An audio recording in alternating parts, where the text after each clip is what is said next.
आप सभी का फिर से स्वागत है मेरे YouTube channel Joshi educational classes में। डियर स्टूडेंट्स, 13.1 एक्सरसाइज हमने कंप्लीट की थी, लेकिन क्वेश्चन नंबर 15 बच गया था। ये क्वेश्चन मिस हो गया, उसमें आ नहीं पाया था। इसको अब अभी करते हैं। क्या लिखा है? एक पासे को फेंकने के परीक्षण पर विचार करो। ठीक है, यदि पासे पर प्रकट संख्या 3 का गुणज है तो फिर क्या करेंगे? दूसरे पासे को पुनः फेंकेंगे। 3 का गुणज नहीं आएगा। ठीक है, मान लो 3 के गुणज क्या क्या होते हैं? 3, 6 के अलावा और नंबर आएंगे तो फिर हम क्या करेंगे? एक सिक्के को उछालेंगे। ठीक है, सिक्के को उछालेंगे तो उसमें 2 कंडीशंस बनती हैं, या एच आता है या टी आता है। ठीक है, तो इसको कैसे करेंगे? तो सबसे पहले इसका जो सॉल्यूशन लिखते हैं, देखिए पासे को फेंकने पर क्या होगा? जो सैंपल स्पेस जो बनेगा एस, प्रतिदर्श समष्टि वो क्या बनेगी देखते हैं। प्रतिदर्श समष्टि में क्या क्या एलिमेंट्स आ सकते हैं देखिए।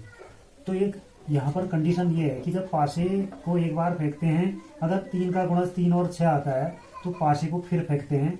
अब इसमें पॉसिबिलिटीज क्या क्या हुई देखिए। 1 आ सकता है, 2 आ सकता है, 3 आ सकता है, 4 आ सकता है, 5 आ सकता है और 6 आ सकता है। जब पासे को जब हम फेंक रहे हैं, ठीक है, इसमें 3, 6 के अलावा हमारे पास 1 आए, 2 आए, 4 आए, 5 आए, जो 3 के मल्टीपल ना हो तो फिर एक कॉइन या सिक्के को क्या करेंगे? टॉस करेंगे। तो इसमें 2 संभावनाएं होती हैं, या तो एच आएगा या टी आएगा। ठीक है, ये तो आपका पासा है, ठीक, और यहाँ पर क्या है? सिक्का है। ये दूसरी कंडीशन है। अब यहाँ सैंपल स्पेस क्या क्या बनेगा? जब 3 और 6, 3 के साथ 1, 2, 3, 4, 5, 6 तक आ सकते हैं। क्या आ जाएगा? 3, 1, 3, 2, 3, 3, 3, 4, 3, 5 एंड 3, 6। तो वैसे ही 6, 1 आएगा। 3 का मल्टीपल जो होता है 6, 2, 6, 3, 6, 4, 6, 5 एंड 6, 6। इसके बाद जब 1 आएगा तो उसके पास 2 पॉसिबिलिटी हैं, या तो 1 के बाद एच आएगा, ठीक है, या 1 के साथ टी आ सकता है। ठीक, इसके बाद या तो यहाँ पर 2 के साथ एच आएगा, 2 के साथ टेल आ सकता है, फिर 4 के साथ एच आ सकता है हेड, और 4 के साथ टेल आ सकती है, 5 के साथ एच आ सकता है और 5 के साथ टी। तो टोटल जो ये तो समष्टि प्रतिदर्श में अब एलिमेंट क्या आएंगे? एनएस। यहाँ पर जो number of elements in sample space क्या आ जाएगा? ये आएगा कितना? ये आएगा 20। ठीक है, नंबर ऑफ एलिमेंट्स कितने आएंगे? 20 आएंगे। अब यहाँ पर जो घटना ये है उसको हम देखते हैं क्या है। न्यूनतम पासे पर 3 प्रकट होना। तो इसमें मान लेंगे, माना ये घटना ये है, जो 3 प्रकट होना न्यूनतम कह रहा है कि 3 कहाँ आएगा? एक तो ये कंडीशन बन रही है, ये आएगा। तो इसके लिए क्या बनेगा? 3, 1, 3, 2, 3, 3, 3, 4, 3, 5, 3, 6, 6, 3। तो ये टोटल नंबर ऑफ ये आ जाएगा 7। तो प्रोबेबिलिटी ऑफ ये कितना आ जाएगा? 7/20 आ जाएगा, क्योंकि सैंपल स्पेस में टोटल नंबर ऑफ एलिमेंट्स 20 हैं। तो दूसरा सेट बी क्या आएगा? माना बी क्या है? सिक्के पर चित्त प्रकट होना। देखो, चित्त मतलब टेल आएगा। ये आएगा 1T, 2T, 4T और 5T। सिक्के पर क्या? चित्त प्रकट होना। तो 1, T, ठीक है, 2, T, 3, T एंड 4, 3, T नहीं आएगा, 4, T है ये, 4, T और लास्ट में आ जाएगा 5, T। तो नंबर ऑफ बी ये कितनी है? 4। ठीक है, अब इसके बाद ए और बी में इंटरसेक्शन क्या आएगा? कुछ भी कॉमन नहीं है, 5। नंबर ऑफ, क्योंकि ए में एलिमेंट कहीं भी टी नहीं है, ठीक है, पासे के अंक हैं, लेकिन बी वाले सेट में 1 भी है और टी भी है। 1, 2, 4, 5 के साथ टी है, तो इनमें कुछ भी इंटरसेक्शन नहीं है, 5 है। तो number of A intersection B कितना आ जाएगा? 0। This implies that probability of A intersection B is equal to 0। अब हमें स्वप्रतिबंध प्रायिकता निकालनी है। देखो, जो घटना दी होती है उसको हम अपॉन में लिखते हैं। यहाँ पर दिया गया है 3 प्रकट होना, मतलब ए यहाँ पर अपॉन में आएगा, बी ऊपर रहेगा। Probability of B upon A क्या होता है? Probability of A intersection B upon क्या होता है? Probability of A. ये तो आपका 0 था। प्रोबेबिलिटी ऑफ ए हमने अभी निकाली है यहाँ पर 7/20। तो 0 के अपॉन में, तो ये 0 प्रोबेबिलिटी आ जाएगी। इस प्रश्न का उत्तर कितना आ जाएगा? 0 आ जाएगा। ठीक है, अब इसके बाद हम अब पढ़ेंगे 13.2 एक्सरसाइज। लेकिन उससे पहले हमें यहाँ पर जानना होगा स्वतंत्र घटनाएं क्या होती हैं। ठीक है, अब हम यहाँ पर पढ़ेंगे स्वतंत्र घटनाएं।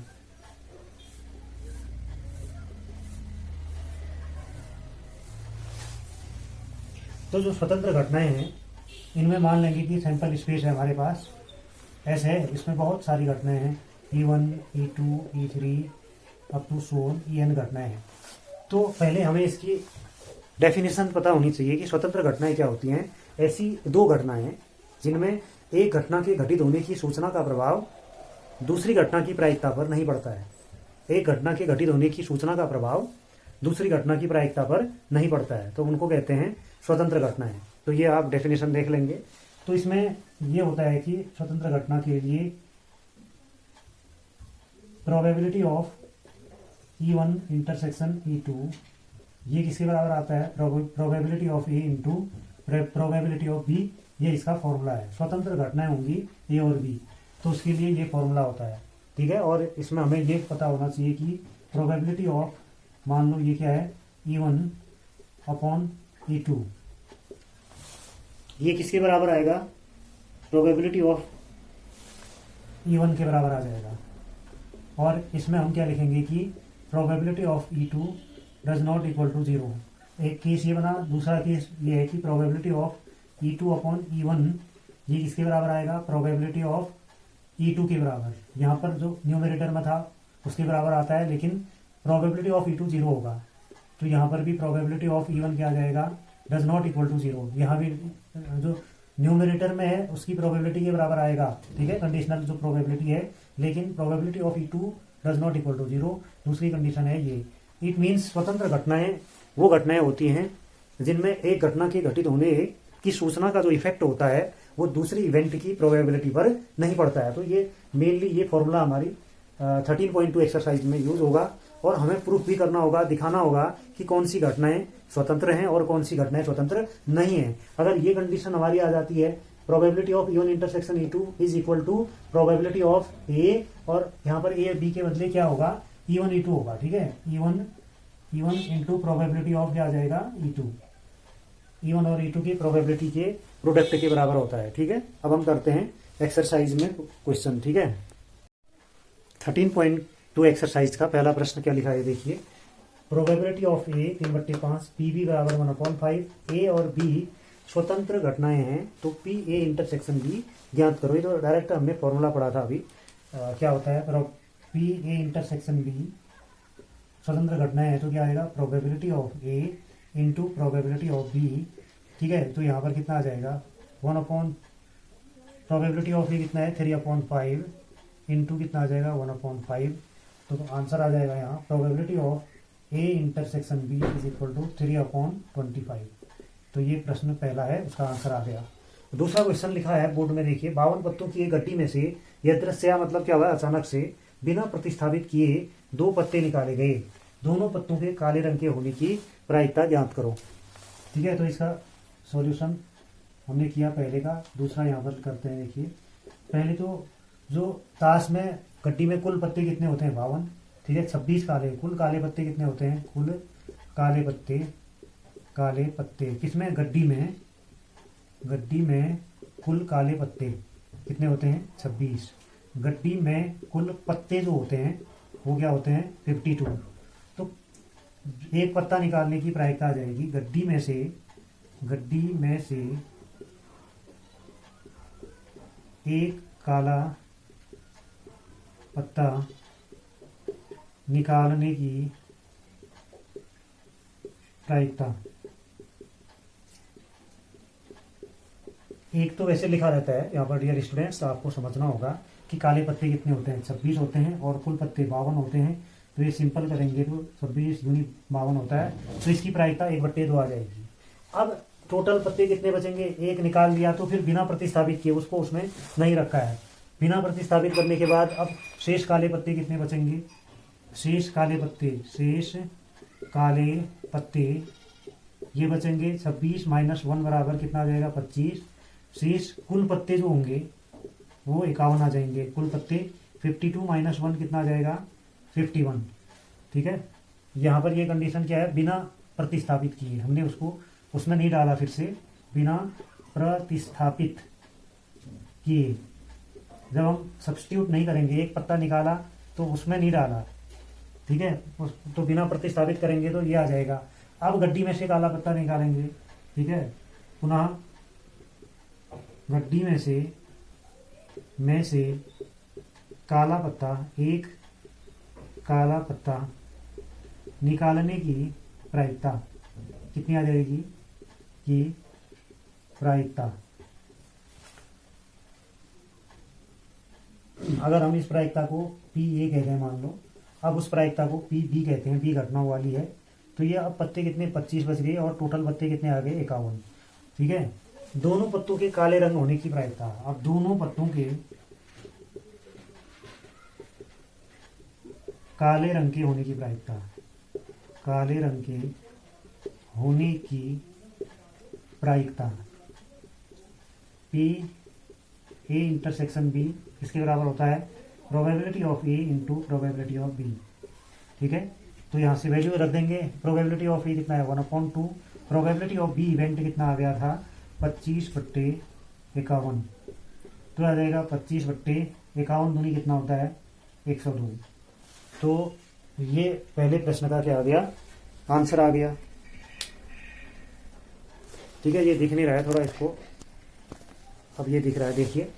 तो ये ये क्या है, स्वतंत्र घटना है, क्योंकि जब हम इसमें एक घटना के घटित होने के बाद दूसरी घटना पर की प्रायिकता पर कोई प्रभाव नहीं पड़ रहा है, क्योंकि ताश की मतलब पहले प्रतिस्थापन नहीं किया था तो प्रायिकता 26/52 आ गई, फिर हमने एक पत्ता क्या कर दिया प्रतिस्थापित किया, तो दूसरी घटना है वो बी घटना। ठीक है, स्वतंत्र घटनाएं हैं, तो यहाँ पर उस बी घटना की प्रायिकता कितनी आ गई 25/51। तो दोनों पत्तों के कह रहा है, तो दोनों घटनाओं को जब हम कंबाइंड कर रहे हैं तो P probability of A intersection B आपका क्या आ जाएगा, इनकी प्रोबेबिलिटी का गुणनखंड होगा वो। ठीक है, गुणनफल के बराबर आएगा, तो 25/102 इस प्रश्न का क्या आ जाएगा, आंसर आ जाएगा। ठीक है, क्वेश्चन नंबर 3 लिखा है, संतरों के एक डिब्बे का निरीक्षण, उसमें से 3 संतरों को यदृच्छया बिना प्रतिस्थापित किए हुए निकाल कर किया जाता है। यदि तीनों निकाले गए संतरे अच्छे हों तो डिब्बे को बिक्री के लिए स्वीकृत किया जाता है, अन्यथा अस्वीकृत कर देते हैं। एक डिब्बा जिसमें 15 संतरे हैं, जिनमें से 12 अच्छे हैं और 3 खराब संतरे हैं, के बिक्री के लिए स्वीकृत होने की प्रायिकता ज्ञात करो। ठीक है, तो ये ऐसा बोल रहा है कि प्रश्न को समझना बहुत जरूरी है। एक डिब्बे में कुल 15 संतरे हैं, जिनमें से 12 अच्छे हैं, ठीक है, और 3 क्या हैं, खराब हैं। 3 संतरे क्या हैं, खराब हैं। तो एक घटना यह है, तो इसमें मान लेंगे कि अब ये देखेंगे 12 अच्छे में से 3 संतरे को हम चुनते हैं, ठीक है, जिनमें 12 अच्छे हैं और 3 खराब हैं, तो ये आ जाएगा कि 12 अच्छे, और ये है कि बिक्री के लिए स्वीकृत कब होगा, जब अच्छे संतरे चुनेंगे हम। 12 अच्छे संतरों में से 3 संतरे चुनने की विधियां, इसमें कॉम्बिनेशन लगेगा संचय 12/3 लिखेंगे। अब लिखेंगे कुल 15 अच्छे संतरों में से 3 संतरे चुनने की विधियां, ये कितनी आ जाएंगी 15/3। ठीक है, अब इसमें हम क्या लिखेंगे, स्वीकृत होने की प्रायिकता, डिब्बे के स्वीकृत होने की प्रायिकता, स्वीकृत होने की प्रायिकता मतलब उस डिब्बे को कब एक्सेप्ट किया जाएगा, इसकी प्रायिकता क्या आएगी, 3 अच्छे संतरे, 3 अच्छे संतरे चुनने की प्रायिकता। ठीक है, 3 अच्छे संतरे लिखेंगे यहाँ पर, 3 अच्छे संतरे, 3 अच्छे संतरे चुनने की विधियाँ, यहाँ पर भी कितना आ जाएगा, 3 अच्छे संतरे चुनने की विधियाँ ये आ जाएंगी। तो प्रायिकता में क्या आ जाएगा 12/3 अपॉन कितना आ जाएगा 15/3, तो ये आ जाएगा 12 factorial upon 3 factorial into 12 - 3 9 factorial upon 15 factorial upon 3 factorial into 15 - 3 कितना होता है 12 फैक्टोरियल। इसको और सॉल्व करेंगे 12 factorial upon 3 factorial into 9 factorial into 3 factorial into 12 factorial upon 15 factorial. 3 factorial से 3 फैक्टोरियल कैंसिल आउट हुआ। अब इसको सिंपल करेंगे 12 फैक्टोरियल इंटू इस 12 को एक्सपेंड करेंगे 12 इंटू 11 इंटू 10 इंटू 9 फैक्टोरियल ये आ जाएगा। अपॉन में क्या होगा 15 9 फैक्टोरियल को ऐसे ही लिखेंगे इंटू 15 फैक्टोरियल को इसको ब्रेक करेंगे तो 15 इंटू 14 इंटू 13 इंटू 12 फैक्टोरियल। इस 12 फैक्टोरियल से ये 12 फैक्टोरियल कैंसिल, 9 फैक्टोरियल से 9 फैक्टोरियल कैंसिल हो गया।